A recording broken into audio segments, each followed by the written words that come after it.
How is filming going so far?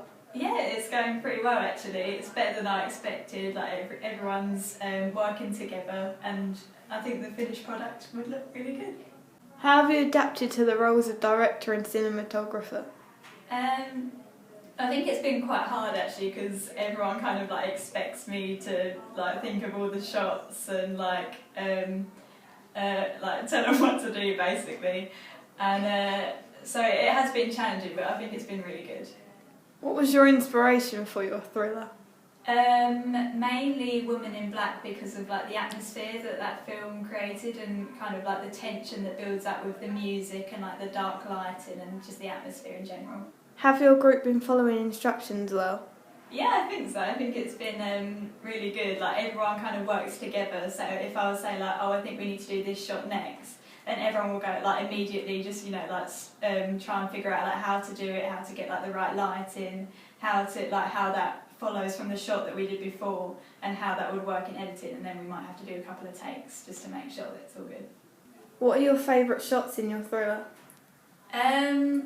Probably near the start there's a couple of shots where Lizzie's walking down the road and she's about to walk round the corner, and she's just about to like step onto the drive, but she gets a text, so she like rocks back, which is like what I kind of directed Lizzie to do as part of like her acting to create that like atmosphere and like the mood of her being like quite nervous and scared. She kind of like looks around with the phone, and then we do a close-up of the phone to show the text.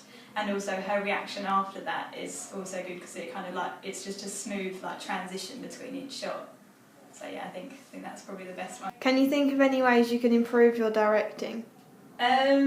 Yeah, probably. I'd say that like when we're filming, I get a bit carried away with like when I get a vision of what we're filming, I'm like, oh yeah, that will look really good when we start editing. So then I start like thinking of different shots that we can do like to fit with the storyline, and then so I start like doing that and like directing everyone like where to sit, where to stand, and then I kind of stop to give like other people a chance to like suggest anything. I say like, does anyone have any other ideas?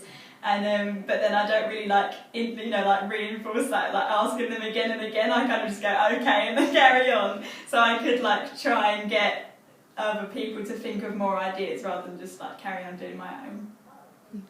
Who are your influences for your directing? Probably James Watkins. He directed The Woman in Black, and as I said before, that was kind of the atmosphere that we wanted to create for our thriller. So I guess I was kind of using like the same tension building like shots that he used, high angle shots to show someone's like more vulnerable. And so we do like lots of high angle shots of Lizzie when we're filming. What mood have you been trying to create whilst filming your thriller?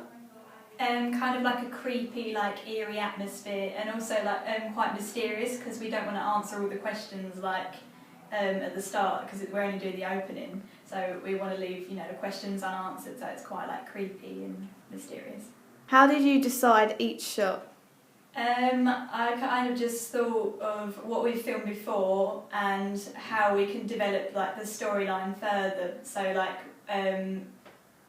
we finished filming all the walk-in sequence of Lizzie, and I had to think of what shot we've done before, so where Lizzie stands, and then we need to do like a different angle so it's not all the same, like, and it's not a really long shot, so we kind of want to cut like every like 2 to 4 seconds, or even 4 seconds is a bit long.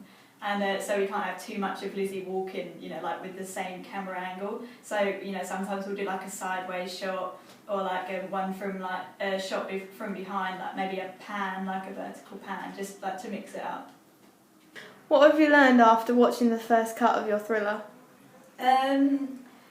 Probably that like there's a couple of like really tiny mistakes, so it's quite easy to make mistakes, like continuity errors.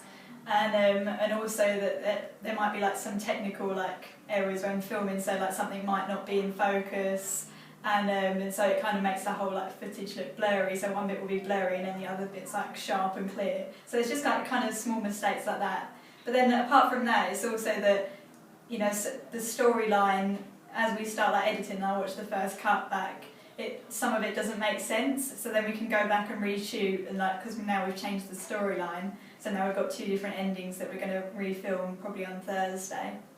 and then so we reshoot that and then see how that turns out compared to the first one, so it makes a lot more sense.